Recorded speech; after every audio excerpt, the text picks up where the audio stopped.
我虚岁79，我从小喜欢音乐，听到四种音乐就很开心。它是主要的旋律，在我的血液当中已经形成了。我的耳朵中间就是这么多东西在转，就是啦啦滴啷啦啷滴啦滴啦啷滴，就是这么多东西一直在，所以到再老还要听。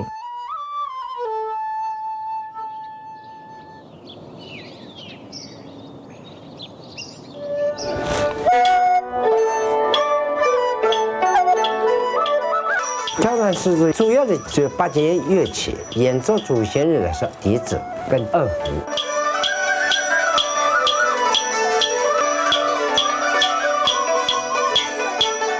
实际上，交响诗主的乐器就2件，用竹子做的乐器称竹，用丝弦拉的这个乐器称丝，2个拼出来我们叫丝跟竹。从地域来说，就是我们上海、浙江、江苏靠东边的这个，包括安徽靠东部的这边是江南，那么就比江南诗作。啦嗦咪嗦，东那个不要考虑用的，考虑用的你来不来了。好，我们快板这一段再来。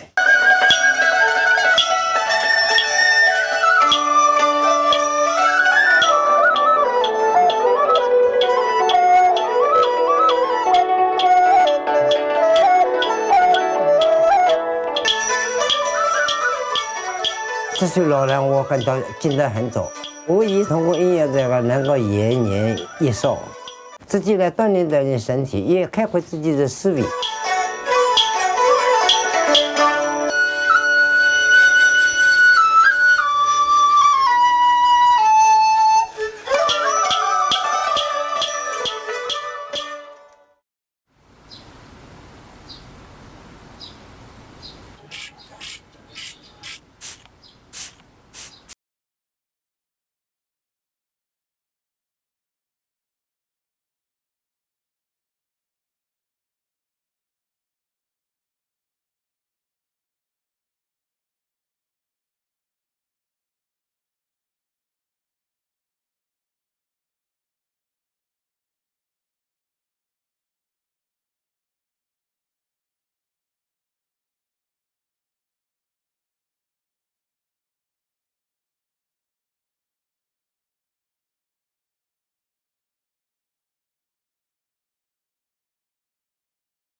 现在江南诗作参与的人比较少，我们老的起码也有6到70岁以上的人，年纪轻的他还没有习惯看这个东西。